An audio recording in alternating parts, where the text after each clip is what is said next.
What's going on, YouTube?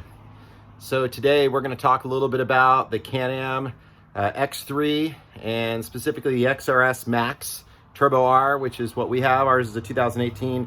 They're basically the same from 17 through 2020 with a horsepower increase for 2020 and a few other little things. But I want to talk today about the roof, and we're going to tackle some changes to the roof and see what we can do with it. Okay guys, so here it is. I want to talk a little bit about the roof and kind of my approach I want to take to it. So first off, the roof on these is a plastic roof, and it's very domed. You can see here the curvature of it. It comes up quite a bit. It's got kind of almost like, looks like some kind of weird helmet almost on its head. I'm just not a big fan of the X3's, the roof. I don't like the look of it. I'd prefer something a little bit more streamlined and flat and clean looking. Before this, I had a four-seater buggy, and I actually built my own roof. I can include some photos of that, of kind of what that came out like, and I like the look of that a lot better than this.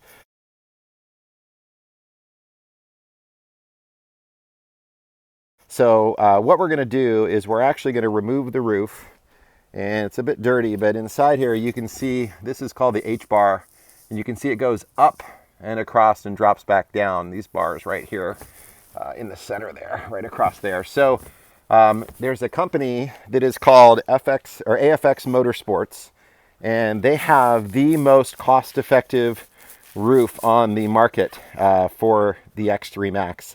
It's an aluminum flat roof. It is so inexpensive that it was worth giving a shot to see if it can improve the appearance on it. The other thing they say, the reason why the roof has this dome like this is supposedly it makes it easier to get it to roll back over if you rolled it. Now, I have no intention on rolling my Can-Am, not that it couldn't happen, and I've seen it happen to people, but I wouldn't want it to keep rolling over. I'd rather, if it rolls over, to just stop.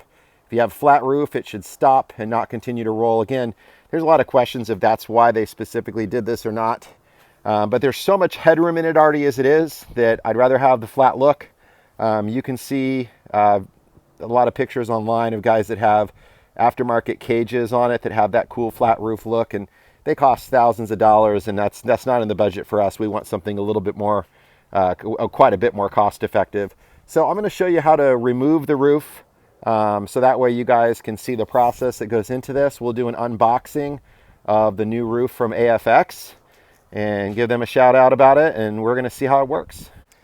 Okay guys, so one thing I want to show you that is kind of cool about the factory roof is the factory roof is in two sections. You've got the first part, and then you've also got the back piece, the second part. So the first part actually can be removed with zero tools. It uses these Dezoo's fasteners, and all you do is you just twist them and they pop out. And once they pop out, it allows the roof to separate. I've already taken them out. I just want to show you the one as an example.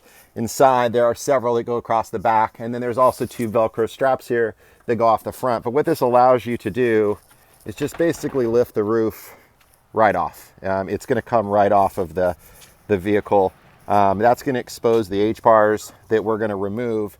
So unfortunately, the back part of the roof uses, I believe it's like a T30 and then a nut underneath.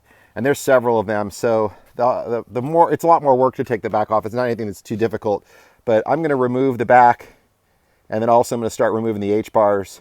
I think I'm going to try to do a time-lapse video. We'll see if that works, and that way you can kind of watch the process. I'll show you also one of the tools I'm going to use that makes this job a lot easier is if you guys have an air compressor, and I just have one of the Harbor Freight air compressor systems that I've had for a number of years. But one of the things that I use is this guy is a little pneumatic wrench basically. And these are dirt cheap from Harbor Freight. I mean, you can pick them up for, they're under $20. And if you have the coupon and stuff, I think I might have even got it for like 10 bucks. It's really, really cheap. And it actually works really, really well. If you have an air compressor, obviously that provides the power to it. There are electric ones and battery powered ones, and I didn't really want to have another battery to charge or any of those kinds of things. So basically using this is going to kind of expedite the process. in trying to take a lot of the bolts and things out. Some of the stuff I'll do by hand, but then I'll use some for this, but I'll kind of walk you through the process of doing that. It's kind of a rainy, overcast day here in San Diego, so we're going to see how much of it we get done, and I might have to extend the video out a little bit further on a different day, but it'll, of course, for you, it's going to all be in one real time so you can see the whole process and what's involved, okay?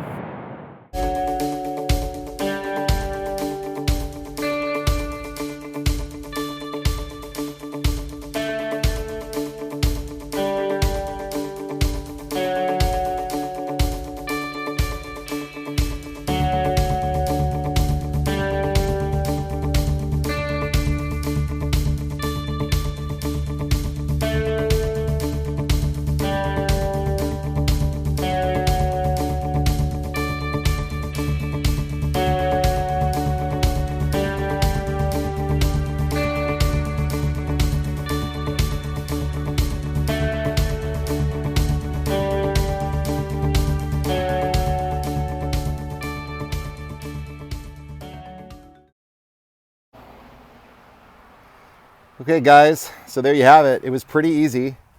So we've got the H-bar and we've got the roof removed. If you take a look, you can get a better idea of the profile with that H-bar gone. It sits nice and flat, super streamlined looking, which is more what I'm kind of a minimalist look, I guess you would say. So one thing I'm going to probably have to do is adjust the height of my light bar, might adjust the height of the spare tire, just to conform with the line. I know that if you can see, it comes up a little bit. The new roof comes up to that height, so it doesn't quite go flat on these frames. So we're going to see how it looks. Some of the next steps are to be to clean all this off really good with some Simple Green. I want to get all the dust and the dirt and the grime that's worked its way in there. You know, since it's a couple years old, we want to get all that out of there. The other thing I'm going to do too, so there's a new H-bar going in. The new H-bar supposedly interacts with these existing bolts here, which would make it really easy. But what we're going to probably do is run a weather stripping all across the top here, all across the H-bar where the roof sits down and cushions it. That could help prevent any kind of vibration and additional noise, kind of deaden the sound of it, so that way it doesn't cause any kind of audible issues in any way. Whoop. Watch out, H-bar. So anyway, so that's where we're at so far, and I'm going to continue to move forward. I'm going to clean this all up. You guys don't need to watch that on video. That's not very much fun, but I'm going to do all that, and then hopefully our roof is going to be here soon. We'll do the unboxing of the roof. I can get the H-bar installed, and then I can lay the roof out and kind of get a scope of what it looks like and any changes I'm going to want to make, and hopefully, again, it's going to give me this real clean, more flat, minimalist look, which I'm after. And again, if there is some merit to the whole rolling over thing and the flat roof stopping it from continuing to roll, we will have that, which is cool. So let me get back to this, and then I'll pick up where I left off.